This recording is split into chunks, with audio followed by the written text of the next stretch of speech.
Elisabeth Braw. She's a senior fellow at the American Enterprise Institute, and she joins us now from London. Welcome back to the program, Elisabeth. Can I start by asking you about NATO's reaction to the crisis in Ukraine so far? As I mentioned, what they've done up until now is provide Ukraine with military hardware and other assistance. Do you think it's time that perhaps NATO get more involved, perhaps with a no-fly zone or other direct assistance in the country?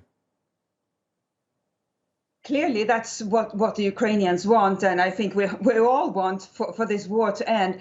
But for NATO, imposing a no-fly zone or to become directly militarily involved would be highly unwise, because it would bring the alliance into direct conflict with Russia, which would only prolong this war, because it would mean that these countries were then fighting Russia, and it would no longer be just about Ukraine. It would be involve a highly dramatic number of people risking their lives, losing their lives, and it would extend this conflict significantly. So even though it sounds like a great idea to impose a no-fly zone, it would put American pilots, British pilots, Turkish pilots, other NATO pilots in direct combat with, or direct confrontation with, Russian pilots.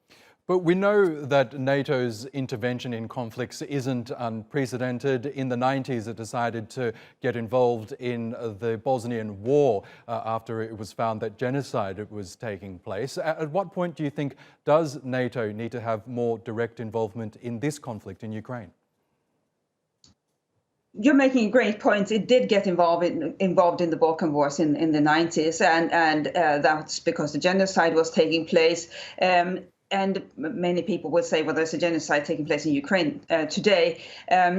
However, the war in Ukraine involves a peer adversary, Russia, and Russia would be a lot harder for NATO to take on. It would be a lot more costly in terms of lives lost than the Yugoslav factions, primarily the Serbs, were in the Balkan Wars. So essentially, the calculation NATO made in the 90s was that the various Serbian factions it took on would be easily defeated, and it would cut the war short, save a number of lives.